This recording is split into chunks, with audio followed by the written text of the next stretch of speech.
Hey, hi, hello, and welcome to my beauty industry enthusiasts, content creators, and brand visionaries. Get ready to step into a world where beauty meets business, where the creator economy blends seamlessly with strategy. I'm Sonia Elise, and this is Lip Service, the podcast. We're about to redefine the way that you think about the beauty industry. From the boardroom to the makeup room, we're leaving no stone unturned. Lip Service is your backstage pass to the beauty industry's best kept secrets. Now take out your notebook, fill up your emotional support water bottle, and swipe on your favorite lip gloss. Let's get into the episode.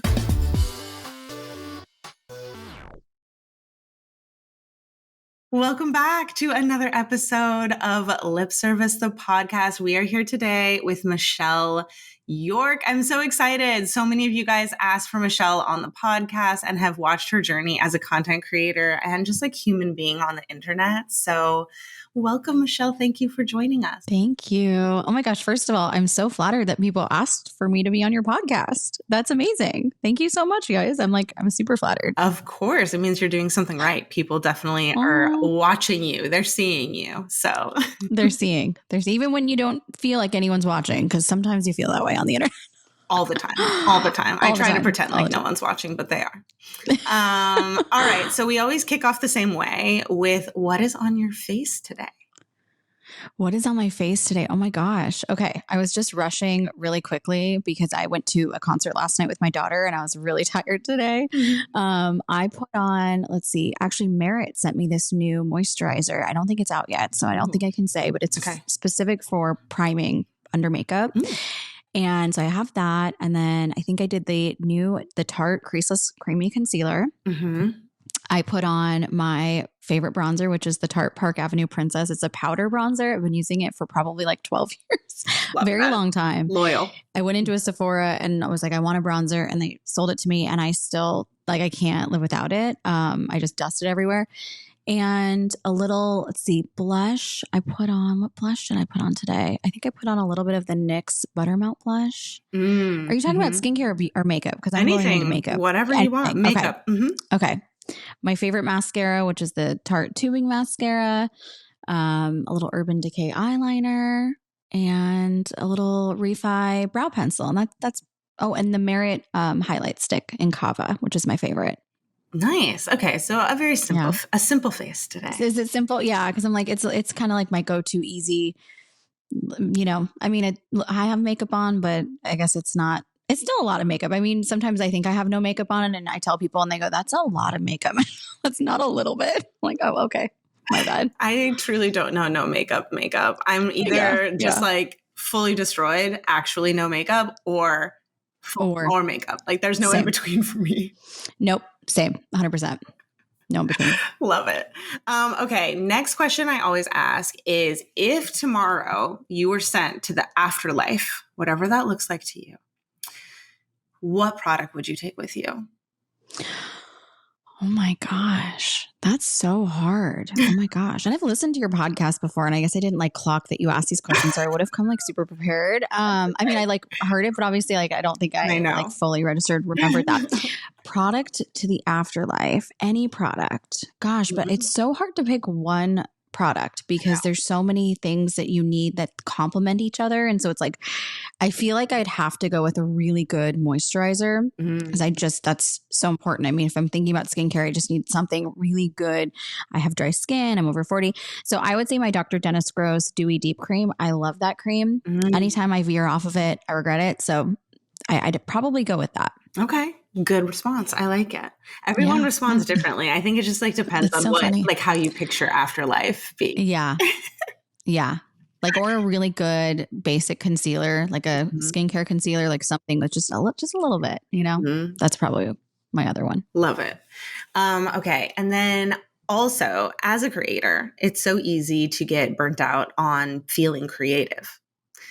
What do you do? Where are you finding creativity right now? What's sort of giving you a little bit of spark? Gosh, that's such a great question because this happens all the time where sometimes I feel like I have no ideas in my brain. I'm like, what do I post? Oh my gosh, I have nothing to share. I'm nothing of value. I feel like I've posted all the things, I said all the things, and I don't feel any inspiration. And then there are other times where it feels like it's almost a wave of inspiration where I go, I feel like I have so many things to share, and I'm almost feel annoying. Like I'm like, oh my gosh, Michelle, you've already posted 5 times today. And I'm one of those people that if I don't post like same day, I have a hard time posting later, which some people love. Like I know a lot of people who record weeks in advance, days in advance. They plan their days and they never post same day. Like that's scary to them. And for me, I think when the moment leaves, I'm like, oh, that's boring now. That's old. Or I wore that outfit 2 days ago and they're going to know that this is the same setting of the other things I posted. So I think in terms of finding creativity though, like specific to your question, for me, whatever, I just kind of live my life. I go through life. I let myself be influenced on the internet as well. Like I scroll and I see like, oh, what are people talking about? Sometimes I'll just be driving and I'll have like a thought and I'll be thinking about something, or I'll have a meaningful conversation with somebody and I'm like, oh my gosh, I want to share that. And so I think you sort of, when you become like a full-time content creator, you're really living in that content world. All you think about is, oh my gosh, that would be so great to share. And I think other people would relate to this, or this would be helpful. Specific to beauty content, it's so hard because I feel like there's only so much like content, and I don't do a ton of I guess I do beauty reviews. It's so hard because I feel like I like to share products I love. And so I don't often like open up a new product for the first time and share it. Sometimes I do that. Like the other day I did that with the Milk Odyssey lip oil glosses that just came in. And I was like, oh, let me try them. And I was like, these are amazing. I want to share that. So I think in terms of beauty content, I do a lot of let's get ready and just chit chat if all else fails. But most of the time I like to add value. So I want to be sharing something, a story, something interesting, something that's helpful. And I think that as a content creator, and I feel like I'm just rambling now, but as a content creator, interweaving value into everything that you do is so important, because at the end of the day, people are watching to get something out of it. And if they're not getting something out of your content, then they're probably going to scroll. For sure. What I'm hearing here is you're an in the moment kind of gal. And so am I. I'm 100%. not really people always ask me well, how do you plan content? How blah, blah. I'm like, I am not a normal person. So I'm film it then, post it then, or film it then, post it at least this week. It just kind of depends what's going on. Same. I don't plan and I don't do bullet notes. I don't do any sort of script. No. Oh, no, I cannot script. If I scripted, it just wouldn't come out right. And it's funny that you say that, because I've had a couple brands, in a brand deal say we want your script essentially we want to approve your script before your video. And I've had this happen maybe 3 times. Yeah. And I'm like, this feels so inorganic to me to write down exactly what I'm going to say, have you approve it. And then when I start recording, it's not going to come out the same way. Sure. Or it's not going to flow right. For me, it's better if I just record it, say what is on my mind authentically in this moment about this product. And obviously if there's, notes that you want me to hit about the product that describe it, I'm happy to do that. But I've had a few where they want to approve a script, and then honestly, I feel like those videos just don't do well for me. But I know some people have to script, they write out exactly what they're going to say. And I think you have to be very talented to be able to do that and come across organic. Because if you're coming across very scripted, I know for me as a consumer of content, I'm going to scroll. I'm like, oh, this is boring. This is a commercial versus someone having a conversation. Yeah, it definitely is a talent. But I think that people who need the bullet points also look at people like us and are like, well, how do you stay on topic? How do you know what you're going to want to talk about? And I'm like, I don't know how I do it. I don't know. Know thyself. Honestly, know thyself. You have to know which camp you're in and go with that. 100%.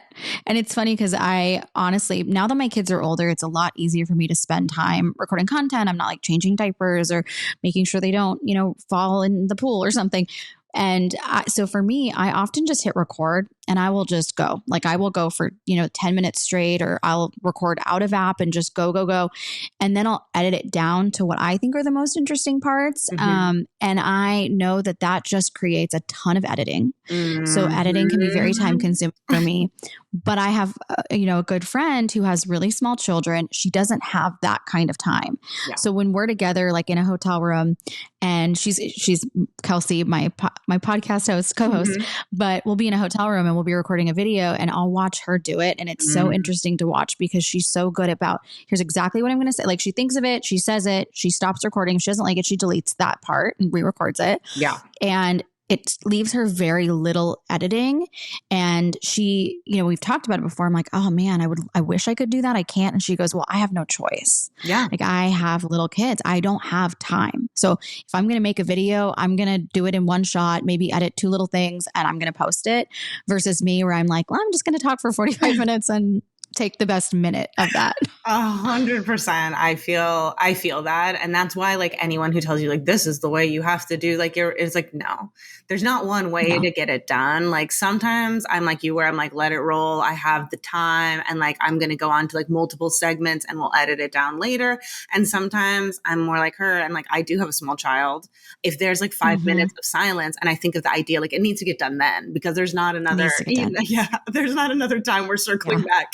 So it's chaos always. So if you're hearing this and you're like, wow, you feel seen, don't be surprised. A lot of people are running around just like chickens with their heads cut off. 100%. I personally know a lot of content creators now, and I don't think I know anyone super organized who's got like a calendar, who sticks to it, who's got scripts, I wish I could be that organized, but it's impossible. I feel like every day I'm barely just treading water and responding to emails and keeping tabs on the things that I have to do. And I don't have a plan for content. If I know I'm doing something that's unique and fun, I'm like, oh, I'm obviously going to share that. Sure. But generally it's always in the moment, or I see a trend or like a transition. I'm like, well, that would be fun. I'll save that audio and maybe do that. But it's really, there's no right way. Yeah. You have to do what feels right for you and what produces the best work for you. Yeah. I mean, the right way is getting it done with consistency. Like that's the right way. And if that means like late at night and you do everything from like midnight to 2 a.m., then like, that's your vibe. Like go with it. Everyone's in a different, 100%. Everyone's in a different lane.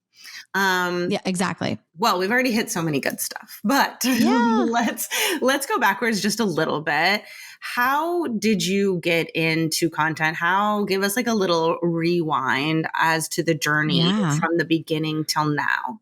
Yeah, absolutely. So it's so wild because growing up, I always wanted to be an actress or a screenwriter. I was really interested in the entertainment industry, and I struggled a lot with confidence and self-worth. I grew up in a bigger body. I had PCOS that wasn't treated.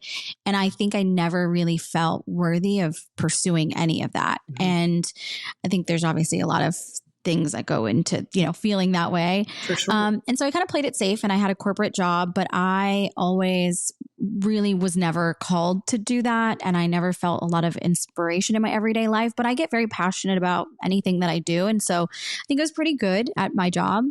And I started sharing, obviously, on my personal social media, accounts. So Instagram, Facebook, and I started sharing a lot on my stories on Instagram just for my friends and family. I wasn't trying to grow. I wasn't trying to have this aesthetic Instagram feed.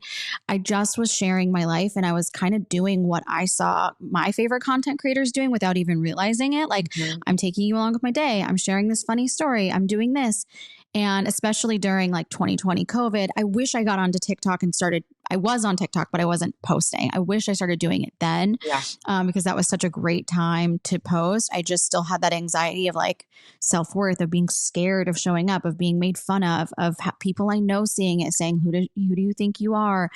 And so a lot of my close friends and family would say like, oh my gosh, my favorite, thing is at the end of my day going and watching your Instagram stories, because I just enjoy you taking along with your life. And these are people I knew. And so I was on TikTok for a while. I was posting little funny trends here and there. It wasn't really anything. I wasn't trying to grow. It wasn't anything like that. And I started sharing, I think I had like 5,000 or so followers after a few years of doing that. And then I started sharing about my journey treating my PCOS, a weight loss journey I had, and I grew a little bit from that. And I think people think like that's how I grew. And while that was a big part of it, I actually had just a few like funny videos or other videos that started to, go viral. And so I kind of grew quickly in a few little spurts. So it was like a little bit here, a little bit here. And I never really sought out to do that. It was more, that wasn't what I wasn't trying to do that, but it was like a pleasant, like, oh my God, that's so cool. Like people want to follow me. And I think because of the funny content, I sort of felt like, oh, I don't know, like, should I just post funny stuff or I like sharing everything. And especially I think with the weight loss journey, that helped me by sharing things really like things that I felt a lot of shame about or things that I were bottled deep down inside my entire life. Like even sharing pictures of my body before, that was so scary to me.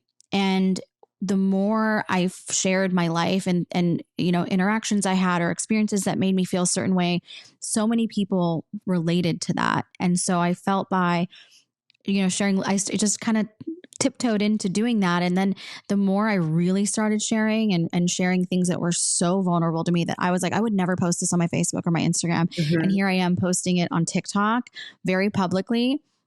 It started to take away all of that shame and that pain. And it made me feel really free and light. And so it sort of kind of opened it up to be like, it doesn't matter. I can share whatever I want. And people really relate to the things that I'm sharing. And I think that was the thing that surprised me the most is the more I was like, hey, I've had this really, unique experience I thought growing up, or I felt a certain way. And so many people were like, I felt the exact same way. And so by sharing all of that, it kind of brought me to so many people. In terms of the beauty and the content, some of the first TikToks I did were like 1 minute makeup, and I watch those back now, like from 5. I'm like, oh my God, that's so embarrassing. Like I loved makeup my entire life. And maybe that also has to do with me growing up and not feeling worthy and feeling like I can control this. But I was the friend that would do my friend's makeup, or people would ask me for makeup advice or product advice. So that's been me my entire life. Like, if it was my birthday, it was like everyone knew, like, I want a Sephora gift card. Like that's what I want for my birthday. And I loved the book by Kevin Aquan, the makeup artist, the late makeup artist. He had a book called Painting Faces. And so that was like a book I got in high school and was like, I got really into that world. Yeah. But I think I missed the YouTube makeup beauty era because of my age. I'm early 40s. I had my son when I was 26. And so I think that era was around that time, like 2007 to 2009 and 10. And I missed, like I would watch some of it, but I didn't really grow up with it. And so I think that may have, changed things for me. But yeah, that's sort of how I got started. And I kind of figured, you know what? I don't need a niche. I can just be me. I know the content creators that I follow them because I feel a connection to them and I enjoy what they share, whether it is their gardening or they're buying, putting on their makeup or buying makeup, or they're, I don't know, doing something really random and sciencey or something that's not something I'm not interested in. It's because I'm interested in them. Yeah. Yeah. I mean, I think you have a really unique story to tell, and that is probably, and just like a good personality, right? I think a lot of people, I do believe in niche, but that's because I don't think that there are as many people who have a really unique perspective anymore, who aren't already out there, right? So you were probably a little bit early, especially on TikTok, to the open discussion about weight loss and this journey, right? Like that became a lot bigger, I think, more recently after. And I think if you were doing that storytelling now, you maybe would not have seen the same growth, right? No. So it's also timing out there for sure. timing. It's funny that you say that because when I shared that journey, I had actually searched TikTok for this, treatment that I was starting, and I didn't find anything. Like there was nothing there. There was nobody sharing their journey. It was brand new. And so that was one of the reasons why I said, but been doing it for about a month or so, or a few weeks. And I was like, I think I really want to share this, but I'm scared. And so I'm thinking I'm going to tiptoe into it and say like, hey, I'm doing this thing and I just want to share a little bit of what I learned, because I was looking for that information on TikTok and it wasn't there.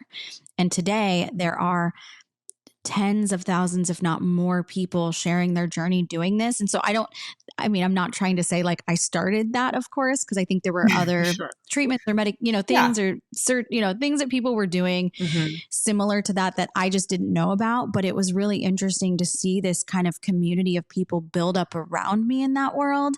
And obviously it led me to so many amazing people that I've met and lifelong friends and best friends. But it was really interesting because I didn't seek to join a community by posting that. And I think that a lot of people after that were posting to join a community versus I was like, I'm just scared and I'm going to share this. And all of a sudden there's a community here, whether I was interested in it or not. Yeah, for sure. I think that's such a gorgeous, like organic building story as well, that not everybody has. A lot of people have like just one turning point. And I think part of the reason why you are successful as what I guess some people might categorize as lifestyle, because you're talking about lots of different niches, is because you saw growth spurts around each one of those niches. So you have a little bit of audience from each one of those topics, which is why kind of everyone can stay engaged together, as opposed to some people go really viral for one stage of things. And then when you try to branch out, it can sometimes be more difficult, not for everyone, but it can be. So it's so funny because all the stuff that you're talking about, I had no idea. You're just posting things and some, when you have your first one go like viral, it's kind of like, oh my gosh, like you wake up and you're like, oh, what happened? I have all these notifications, but I never really thought about strategy. I never really understood it. It wasn't like I wasn't seeking out that information, and now obviously I've learned so much. And I do think that there is a lot to, like, if you have a very specific a skill or something that you feel very passionate about, like absolutely niching is great, because there are people that I watch just for a certain type of content. So I think that there are, like you said, if you have a really interesting story or multiple things that people might want to follow, because there are people that I follow just because I think they're interesting and they can share whatever. And some of the stuff I might scroll on and some of the stuff I linger because I think they have such a unique perspective on everything that I could see them washing their car and be like, this is entertaining. But then there are also people that I follow for a very specific topic and the thing that I'm interested in. Maybe they're really great at eyeshadow, maybe like Erica Taylor, she has the best beauty reviews and the things that I've learned from her as like an over 40 beauty creator. I actually got the chance to meet her a couple months ago, and she is just everything in person, just so kind and incredible. But truly like the things that she's taught me, like placement, contour and how things can, and I'm like, oh my gosh, and not saying that like she's somebody she could share anything and I'd be interested in, but specifically like I love watching her content because I learn from her. Yeah, she is a favorite, I think, among everyone, no matter the age range. She's just like incredible. What a good personality and good human. Yeah. And it just shows through her content. 100%. I was nervous to meet her because I didn't know, like, you never know when you meet someone who is a content creator and they have a lot of follow. You're like, oh, are they going to be mean? Are they going to be like, what's, how are they going to treat me? And you just never know, because some people are very arrogant, I guess I would say. Like you meet some people and you're like, I feel so awkward and I don't like feeling this way. Sure. And she was so nice. Like she didn't know I don't think she knew who I was. And I said hi to her. I think maybe she recognized me because she's seen maybe some videos of mine that have popped up, but then like followed me after and has like commented and been so supportive and was just so kind. And so I think that that's amazing. She's a good person. Love to hear it. Yeah. What about like moving forward? Now you're here. You've kind of like, I'm not going to say made it, but you're more established in your journey, right? Do you have management? What does your day-to-day like? Like explain a little bit more. Yeah, it's so interesting because like people will talk to me or message me and say like, oh my gosh, I want to do what you do. And I'm like, I don't think that I'll ever feel like secure. I think that I've been very lucky in that, quitting my job was never on my radar. I was, I had a really good job. I was on an executive level at my career. I truly thought I would need millions of followers. And I think that that is the case for some people. Like it really depends. And I think I got very lucky with, TikTok coming out, TikTok Shop, and being noticed by huge brands that I would only dream of noticing me. And it's such a wild experience. And I didn't just like quit willy nilly and being like, okay, I can do this. And I was able to save up a lot of money through this. And I got really, really lucky. And I feel so fortunate because even though my husband and I had good jobs, we live in Southern California. It's very expensive out here, and we still had credit card debt and things like that. And so it really changed my life, and I was able to save a decent amount of money and get out of credit card debt and consistently bring in much more than I was making at my corporate job. And so I think that, when I remember when my friend told me she was going to quit her job, and she was mostly doing that because of, having 3 small kids, and they were going to struggle a little bit, but she just didn't have the time to do that anymore. And then obviously content creation became, such a big thing for her, and she was doing so well. And I was like, man, I'm like so excited for you. And like, I don't know that'll ever be possible for me, like maybe in 5 years. And it happened so much faster than I thought.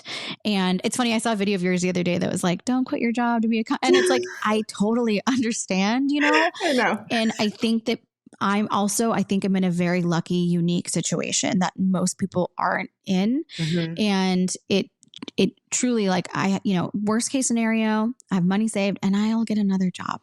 Sure. And I have a lot of connections in the industry that I was in, and I'm not that worried about it, but I have yet to have a month where I was even, near what I was making before. It's been consistently higher. So like, fingers crossed. It's been about a year. I think it's been over a year now that I've been, It's been amazing, but day to day. So I recently signed with management, which is really exciting. I'd been talking to a bunch. I think I started looking in like March, and talked to so many. And I don't know. It's scary. It becomes a different thing, I think, when you have a manager involved, 100%. And I think you feel a lot more pressure. Sure. Becomes more like work. But I think for me, I could not handle this anymore on my own. I got to a point where like, I was just not even looking at my email box anymore. I had so many emails. I was missing good opportunities because there's a lot of junk opportunities that come in. Sure. And so I was completely drowning. And I think where I've always struggled is valuing myself. So I'm not good at negotiating. I'm not good at putting a number on what I think my worth is. And I was always like giving really low numbers or saying yes to things that probably weren't adequate or fair. And so having someone, I think, in my corner to help with that was my goal in having management. It really wasn't about like, hey, get me more things or like pitch me to things, although that would be great.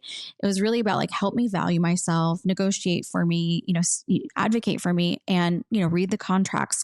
Sometimes you get busy and you go, I really like this brand and I don't think that they would screw me over, and I'm going to sign it and glance at it and cross my fingers. Sure. And I've been there too, and so having them look at that, know the things that brands can sneak in there that maybe I wouldn't know to look for. But there's been a few times where I've signed something where I didn't fully understand. And then, they came back and you're like, oh, this feels so icky, but like, okay, I signed it. Yeah. So really those are the reasons why I decided to move forward with management. Yeah. Do you have anybody else on your team? Anybody helping you edit or do anything else? Or it's one man? No. One man show. And I really would love to have someone help. I like, just the products that you get in. Sure. It's amazing. Like, it's truly a dream come true. Like, I would see people I love get PR and be like, oh my God, that's so cool. I would love that. And then you find yourself in that situation where it's still so exciting. It's exhilarating. You feel so honored. And then you're also like, what do I do? Because I don't have room for all of this product. Yeah. I would love someone to help me organize it and like categorize it. I want to donate. Also, I feel like I want to use them at some point and share them because that's so kind of them to send it to me. So then you kind of find yourself in this like cluster of like, I can't use 10 different bronzers at one time or moisturizers or skin. And you're Sure. like, I don't know how to, balance this. Mm-hmm. And then also sometimes like a brand deal may come out of it. So you use it, you like it. And then there is an opportunity for a brand deal and you're like, I don't want to just give it all away every time. So, Sure. having someone to help with that editing is huge. Like that's my biggest time suck is editing. I will, my full-time job, I was working, 8 to 5, sometimes Mm-hmm. longer, really big, busy days. And I will say when people ask me like, my dream is to quit my job, I'm like, I feel like I work more now. And I don't For say that sure. in a way to discourage you, Yeah. but it is so much work. There is I don't sit on the couch and like watch TV with my husband like we used to, after work. I'm always editing. There's always a million things I could be doing, like posting on other platforms and repurposing my content and responding to Mm-hmm. comments or addressing that or trying that product or posting that or editing that thing. There's literally an endless list of things to do and I can't do it all. It's impossible. And so I think having help would be ideal. It's like, how do I find that help? How do I find the right editor, the right person who can help me? And sometimes I struggle with like delegating. I'm like, I'll just do it. No, it's fine. I'll just do it. Yes. And then I'm, in over my head. Of course. This is a common problem for everyone, but definitely creators. And I think like the video editing portion is the one thing that I hear the most from people. Like, can't somebody else just edit my videos? I'm like, I agree. I have a team member who edits my videos because I just like, I don't have the time. I also have full-time clients. I'm also doing other things. Mm-hmm. Like just the recording is enough. But it takes a while with that person to get to like, this is the vibe I want, right? They're not editing their personal one. They're editing yours. Like it's a representation of you, right? They have to understand you creatively. And you also have 100%. to understand yourself, right? Like I'm very self-aware when I don't like something that I just said, like I can catch it right away. And I'll just say, cut that out. This is the one I want. And then I repeat it, right? So it's like, I'm also giving instruction, but that's not how everybody works. So, but I mean, if you are a video editor, there's a need. Every content creator wants someone. 100%. And I think that that's the hard part is like finding a video editor who really understands you and what's interesting. Mm-hmm. And I think that you can take any video truly and make it entertaining by the editing. And I think that that's something people forget is that the editing it's a huge part of it. That's something that TikTok taught me. I had some classes with them and things like that. And one of the things they said is just like, really make your video engaging by the editing. And it's not about adding like cheesy, like graphics or things like that, but it's really like the way you cut it together, the way you make it more fast paced, you take out the pauses, you take out the like if it's fast, like I try to make it when I'm talking in a video and I'm editing, I'll take out even just like a millisecond in between clips where there's a pause because it really flows better and people stay longer. And I listen, I have ADHD. I get bored really easily. And if a video is slow, I will say that that's my number one, like critique that I will get. And I don't give critiques, but if I'm watching content and I'm watching other creators and sometimes I see people be like, what am I doing wrong? And I'll watch their videos and I can't finish it. Oh yeah. And they may be people I adore. And I'm like, it needs to be faster paced. And I know a lot of people are like me in that way. Mm-hmm. And I'm not perfect. Believe me, I could critique all day long and it doesn't mean I'm sitting here churning out perfect content by no means. Sure. But, I think that the editing is such a crucial part of it. Mm-hmm. And I think that people they kind of forget that part. Like 100%. You can really change your video completely by how you edit it. Mm-hmm. I mean, I think there's always, especially for like a beauty content creator, but for any creator, there's a few areas like you absolutely have to master if you want to be like next level good. And that's not like millions of followers good. That's like paid deals good. And one of them is the quality of like your video. Yep. So just like, is it crisp? Does it have good lighting? Can everybody hear you clearly? That's like right off the bat. Number one. 2 is definitely your personality. Like if you can't pull different jokes, if you can't pull like, if you can't deliver in a way that's engaging, it's not something that can necessarily be taught, but it is something you can practice for sure. Yeah. So being eloquent and really being able to be that on camera or your true personality, whatever that is, like letting that shine, that's like the next one. And then last is definitely editing. Has to be good. And you have to know like what the key moment is Like I always tell people Yeah. practice cutting your key moment and putting it at the front. First. Yep. Like And then like get rid of the reveal fluff. after. Yeah. Reveal Yeah. after. Get rid of the fluff. Get rid of like the intro. Even if it is like your signature saying or whatever else, you can like do it down the line, Yeah. but you need sort of that impactful moment at the beginning.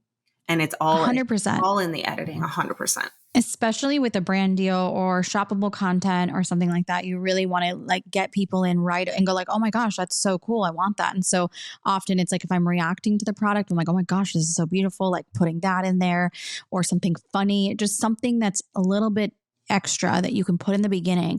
But that was probably one of the first things I learned early on in my content creation career was that take out the intro. Like, hi everybody, happy Saturday. Oh, I'm gone. You lost me right away. Like, please don't. Like, I can't watch that. Like, I want to know what the point of your topic of conversation, why we're here. Mm-hmm. And that needs to be very, very clear from the beginning. Mm-hmm. And if you introduce yourself, if you like, nobody wants to watch that. And so I think that was something I learned early on. And also like, getting to the point really quickly, so that people know what the video is about. But yeah, it's constantly changing too, and I think that it's tough because one other kind of thing that I was thinking about as I was talking a little while ago is that I think too many people focus on the result, the outcome of being a content creator, or like I want to make money. I want to quit my job.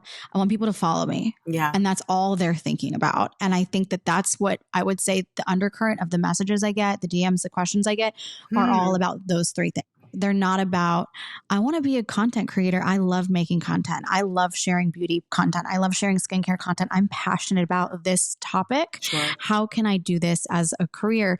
They're only focused on those other things. And I think that when you're like, I never was thinking about those things. And of course, now it's amazing and it's my job and I have to, but that wasn't my motivation and that wasn't my goal. So I wasn't making content every day thinking about how can I make money and how can people follow me. Mm-hmm. And I think you have to love the process because if you don't, you will give up. If you are only thinking about how can I make money, how can I get followers, you're going to get frustrated and discouraged and quit. But if you love and you're passionate about this topic, if you love making content, if you enjoy the process of the making, like you get excited, like I'm doing, going about my day and I'm like, oh my gosh, I want to share this and I got to stop what I'm doing and film this. Then those other things can come because people will see that you're passionate and it comes through the screen. But if you are, like I said, focus on those other three things, it's just not, you're going to give up. Like when people ask me that, like, I want to make money, I'm like, I can't answer that question. Yeah, no, it doesn't work in that order at all. And I'm glad that you said that because it's exact sentiments that I say all the time as well.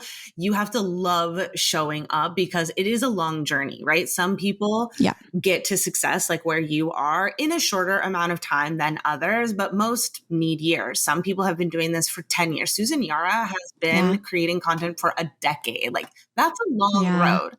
If you don't, that's a long road. Absolutely love it. Like you're going to encounter haters, you're going to encounter flops, you're going to have brand partnerships that go awry. Like there's lots of rocky roads. There's lots of joy in it as well. And lots of benefits. Of course, flexible schedule. You get to be creative. There's so many amazing things about being in content creation. But if you don't really love showing up and love doing those DMs, love connecting with the community, love sharing that next thing for free, don't do it.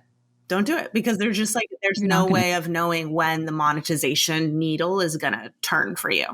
100%. And in the beginning, I remember if someone reached out to me, I think the first kind of brand deal I did is a company reached out to send me some clothing to make a video, and it was cute clothing and I was so excited and I didn't make any money off of it. And, it took a really long time to make money beyond like, oh my gosh, this can pay for, I can go to Sephora and spend $100. That's so cool. I made that. And to actually live off of the income. And there's no way that you're going to get to that point without really loving what you're doing, because it is like you said, there are a lot of negatives and there are a lot of positives, but it takes a really thick skin. And I didn't really have that at first. And so it took a lot of like, I love what I'm doing so much that I'm going to push through, even when I feel like people are threatening my safety, even when I feel like things are getting creepy. So You know, I had a couple viral videos that I had a lot of like men on there telling me like, this is why men, you know, off their wives because of stuff like this that you're saying. And I'm like, this is a joke video. It was a marriage, like confession funny video. I was like, this is a joke. One guy was like, I don't beat my wife anymore, but I'd make an exception for you. Like, really, you're not pretty enough to talk like that. You know, you could lose weight, like just so rough. awful.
When I met some of my favorite content creators in Bora Bora, I went on the Tarte Bora Bora. I don't know if you guys know this, but like she went private to Bora Bora.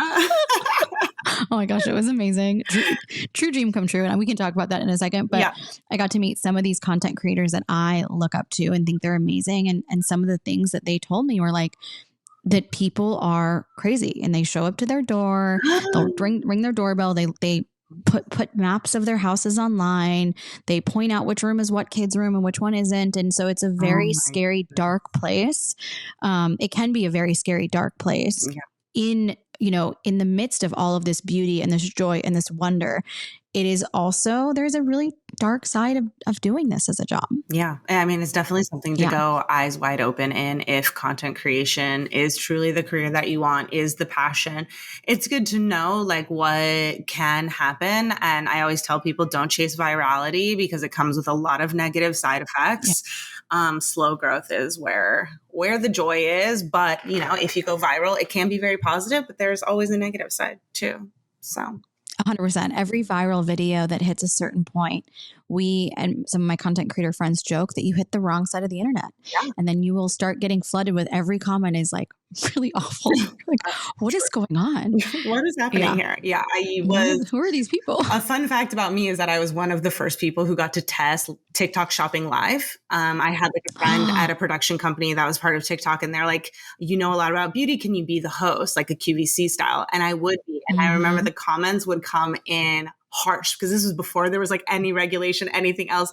And I mean, like I've worked in this general industry, not always forward facing for a decade. So like, I know, but I was like, oh, okay. Yep. The ones that are the hardest to take are the ones that maybe it's something like I'm already insecure about. I'm already kind of like in the back of my mind thinking about like, oh, I don't like the way this looks here, or I feel, like I'm, doing, I've posted a lot of brand deals or I posted a lot of shoppable videos in the last few days. And because I've been so busy and these were things I already had to post. And then you get like that one person that's like, you're a sellout. I used to love you. And you posted too many of these videos and you've changed and I don't know, it just starts to hurt. Or they're the people that looks like they follow you, but then they write the most awful, like passive aggressive, mean things. And you're like, I feel like I should block you. And there are people that will follow you. You should. And you should. You don't need to be here. You don't need to be here.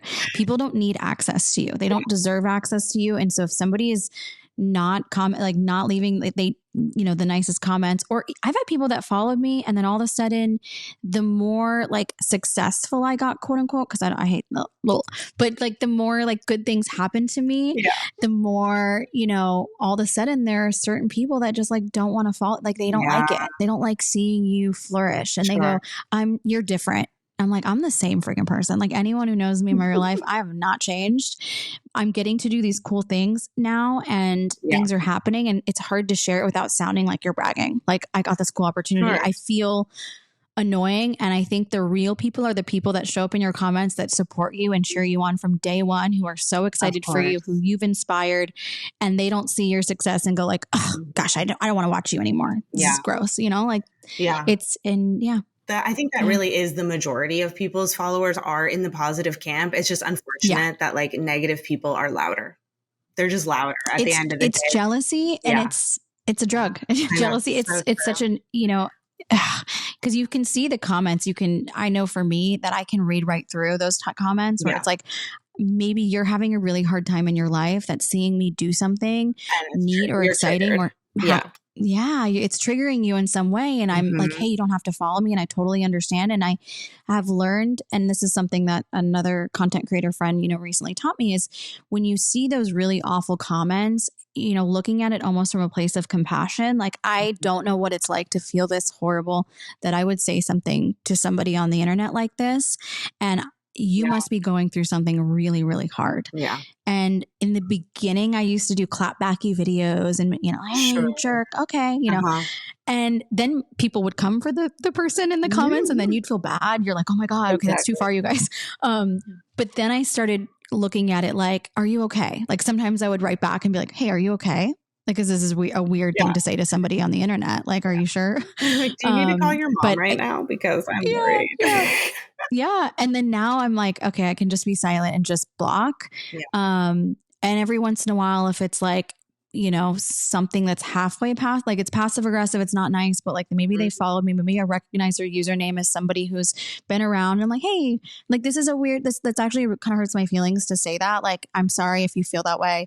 And, DM me if you want to talk about this further. Like I've done that a few times, but for the most part, I block or I just don't respond. Yeah. I'll screenshot it and send it to my content creator. That's why you need a community of people who get it. Yeah. You need that. Okay. So I definitely want to end off because I'm sure everybody wants to hear about your Tarte trip. A golden ticket. Tell us, how did it feel to get selected? How was it to be on the trip? I mean, I know that the Tarte team is so lovely, so I'm sure you had a fabulous time. But tell us more. Dive in. Okay. They are truly the best people, first and foremost. But I will tell you that about a year before this, obviously watching content and seeing TikToks and seeing all about the other Tarte trips, my friend Kelsey and I, it's me, Kelsey, shout her out. We had joked that like one day we're going to go tripping with Tarte. And so I remember the last time they had a Tarte trip, we were like, that's the goal. And we got the opportunity to meet Maureen and go to a Tarte event. And it kind of happened by chance. Like they were launching a new product and we had, I linked a lot of their products and sold a lot of Tarte. Tarte doesn't do like traditional brand deals. So this is what they do. They put their money into this. And I think it's so smart because people talk, people get excited, people want to share their products.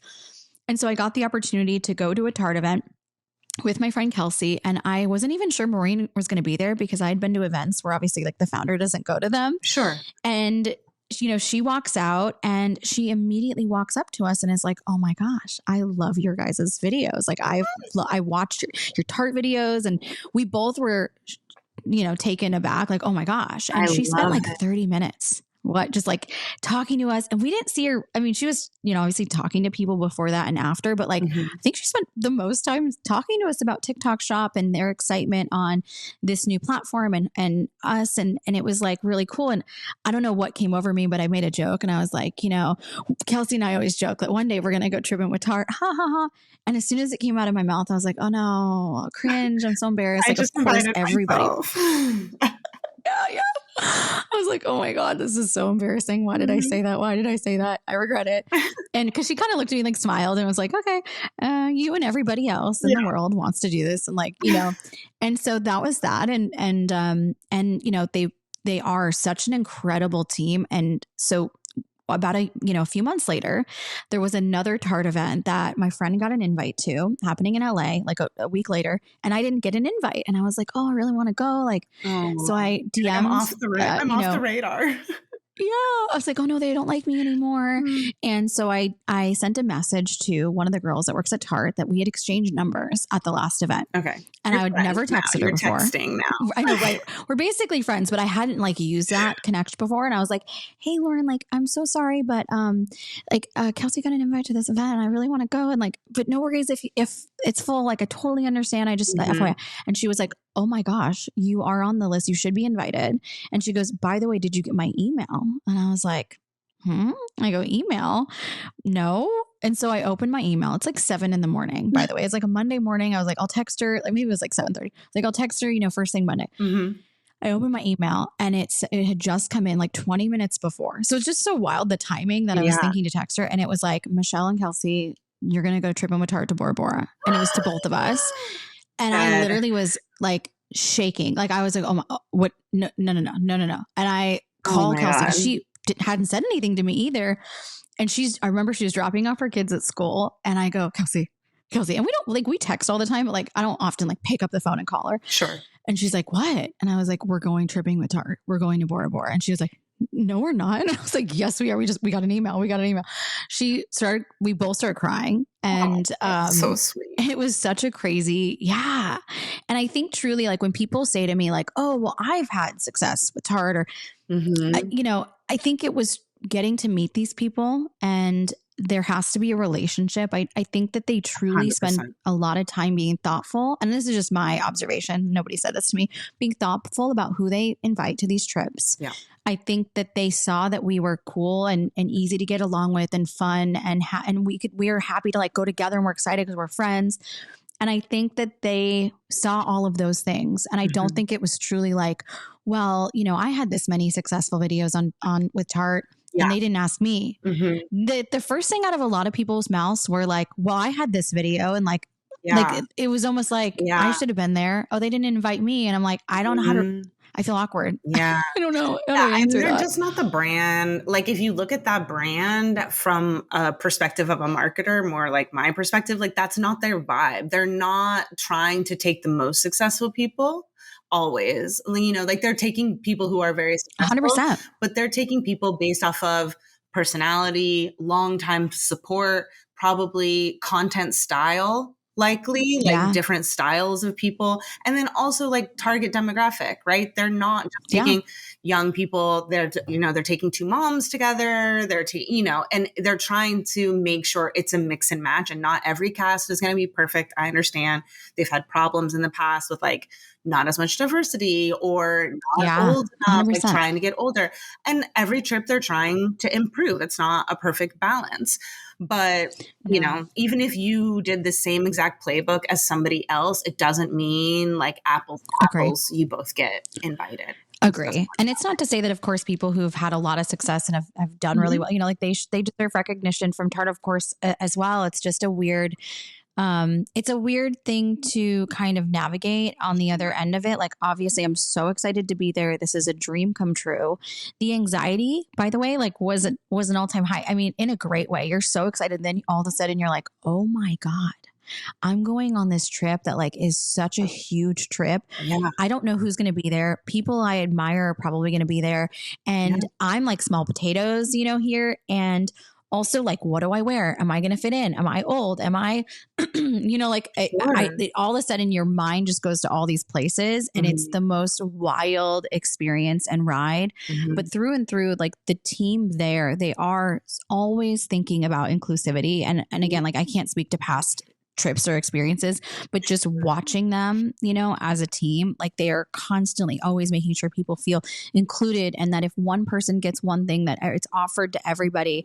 I think, what was it? Emily Kaiser had said like, I'm going to give away my whole room, all my products in my room in Bora Bora. And they were like, no, we're going to like that's so nice of you to do that, but we're going to offer that to every single person on this trip. You all can give it away and we will fund it and we will mail it. We will handle it and you all can do that giveaway. Yes. And it wasn't just things like that, Yeah. that they were like, we see her doing that and we want everyone to feel included and get that opportunity, even though she was doing that of her own. I mean, I'm pretty sure that was her own, volition. So they're constantly thinking of things like that. And I've never met a brand I've never had a brand treat me that well. I've had a lot of really nice brands, but never that well and that kind and that considerate. And I think that the hard part is there's a lot of, feelings about this trip in general. There's a lot of negativity around it. And also maybe some past experiences, people just read a headline. And so they assume a brand is not great. And so I've had a couple like DMs from people or messages saying like, oh, they're just FYI, like they're not this or they're that. And you should stay away. I'm like, you're wrong. Like I know these people and you are wrong. Yeah. And that's hard to navigate as well. Because 100%. It's not true. Yeah. It's definitely one of the most watched influencer activities or influencer trips out there to date. I mean, our first wave was Revolve Around the World. I'm not sure if you were like how into influencer culture you were around then, but I was in casting at that point and I watched Revolve Around the World and watched people talk about how could they spend this much money? Everybody's white, blah, blah, blah. So many millions of negativity around it. And they really like paved the way for other brands to go to this level, but they tried a lot of new things. They were the first to market to do something on this scale. Like it was a marketer's just like dream to be able to put something like that together. But this was before TikTok. So now we have TikTok era, Tarte comes through, they're doing this. And again, like I had a video go mini viral, not viral, breaking down because someone had asked, can a marketer please explain to me like how this works? And I'm like, anyone who says like Tarte is spending too much money on this, like you don't understand how their business works. And you brought up a good point. Like they're not spending on, Michelle posts this one video. Like they know that's not where the return comes from. It comes from something bigger for them and they spend accordingly. In addition, they put every egg into the TikTok shop basket and like they cashed out. Let me tell you, I was like, they were one of the first. Yeah, they were one of the first big beauty brands to really get on there. Yeah, and I think crushed it. Yeah, they crushed it. It was amazing, and to be kind of a part of that was so wild. And I think that they also were really, they do things, that are unique. And I think a lot of brands were scared, like, oh, it's TikTok shop. Is it going to be muddy? Is it not, whatever. And they were like, no, we're going in full force with this. And with this opportunity, they give exclusive discounts to TikTok shop only. And I know just talking to Maureen, like she loves it as a consumer. She's like, I love buying products on TikTok shop. Yeah. And I think possibly, and nobody has ever said this to me, but I wonder if like perhaps because we did have success in their early TikTok shop and it was like, hey, let's really show that we're honoring that. And let's bring two girls that we know kill it on TikTok shop and we love, and they're cool and they get along with people and they're fun to be around and they can hang. I think that that's also what they look for on these types of trips. And so I feel so honored. I actually someone at TikTok told me like, hey, we actually told Maureen and the Tarte, team, like, we'd love to see some TikTok shop girls on your next trip. And we were like, oh my gosh, that's must be why we got invited. That's so cool. Thank you for saying that. And then we reached out, or we talked when we were on the trip, we asked the Tarte team, like, was that why? And they were like, no, we'd already invited you when they said that. We were like, oh my God. Like, how cool is that? I know. That they'd already included us. And so even though regardless, we were still ecstatic to be there, that was really cool to hear. And I think what people forget too, is it is about relationship first and foremost. And so making sure that you have good relationships with brands. Someone asked me the other day, like, how do I get on PR lists and how do I go on brand trips? And I'm like, well, one, I still don't know. Like there's no recipe, but like, post the products that you love, tag the brands in it, show that you're Mm-hmm. using these products and that you love them. They love that. And there are content creators that it doesn't matter how many followers you have. Mm-hmm. Brand may see your video and go like, hey, I really like this video. Let's send you some product. Like we want to stock you up.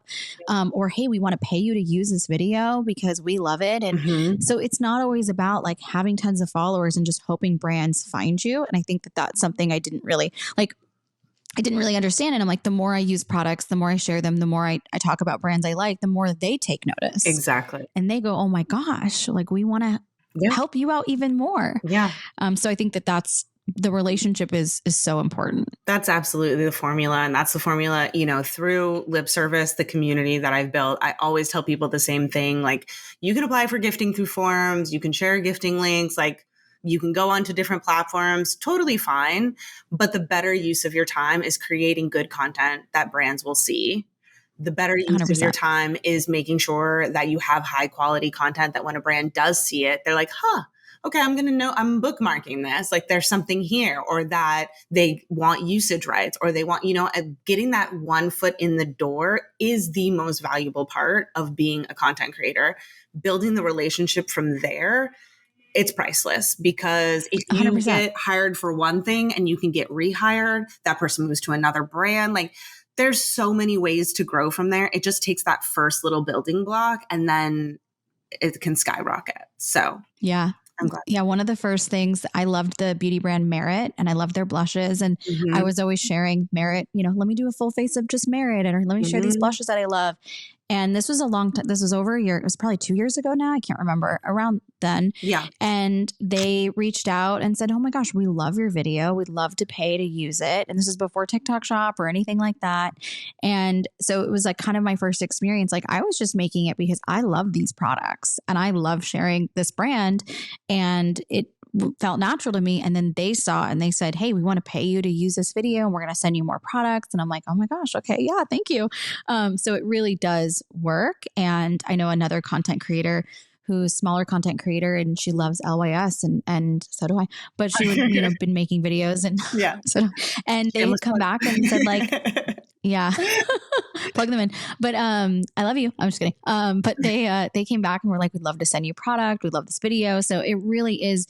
It's not like you can't expect a beauty brand to just see you. I mean, I'm sure it happens, but to just see you and go like, we want to send you product, and you've never talked about it, especially the big brands. Like obviously a smaller indie makeup brand, beauty brand, they may reach out and say like, we love your content style. We'd love for you to try this. That may happen and does happen. But these big, huge brands that you love, they're not looking for like, ooh, we want to make sure she's, they see you using their products and they want to send you more. Yeah, exactly. Well, I hate to wrap up because I feel like we could talk for so much more. So I know, right? I could keep going for another hour easily, but I would love just like a final thought for, aspiring beauty creators, people who watch your content and are inspired by how vulnerable you are, how much you shared your story. What's just like a little nugget of advice that you'd like to leave for them? I would say, gosh, that's so hard. Like a little nugget of wisdom for aspiring. Like really, I think the biggest undercurrent you have to have is authenticity. And it gets very obvious, I think, as a consumer of content when someone is not being authentic. So find a way. And I think it takes time. You're not going to just set up your phone one day and start filming and come across really authentic on camera. It always is uncomfortable for a while. So keep going, keep doing it, and be yourself. If there's something that makes you really unique, even if you're like embarrassed, you're like, nobody's going to relate to this. Like those are the things that people do relate to. We all are having a lot more common experiences than we think. And, be a good consumer of content, like watch content, see what resonates with you and go like, I love this, or, and also stay up on like especially on TikTok, the trends, it doesn't always have to be these long review videos, or, make that trend relatable to your niche of what's going on right now, because there is, I think, something to what's going viral right now on TikTok. What, they're going to give that video a little bit more traction. So kind of being a good consumer of content, practicing, and, if you are passionate about what you are doing, it will come through. Yep. Absolutely. Wonderful words of wisdom. Thank you so much, Michelle. I really appreciate Thank your you. And I can't time wait to have today. you on our podcast. I know. I'm so Sorry. excited. We'll definitely make it Yeah. work. I will link Michelle everywhere, of course, in the show notes so that you can follow her, listen to the podcast, etc. And we will see you on the next episode, guys. Thank Yeah. you. Yeah. Thank you so much, Sonia. This was a blast. Bye. Bye.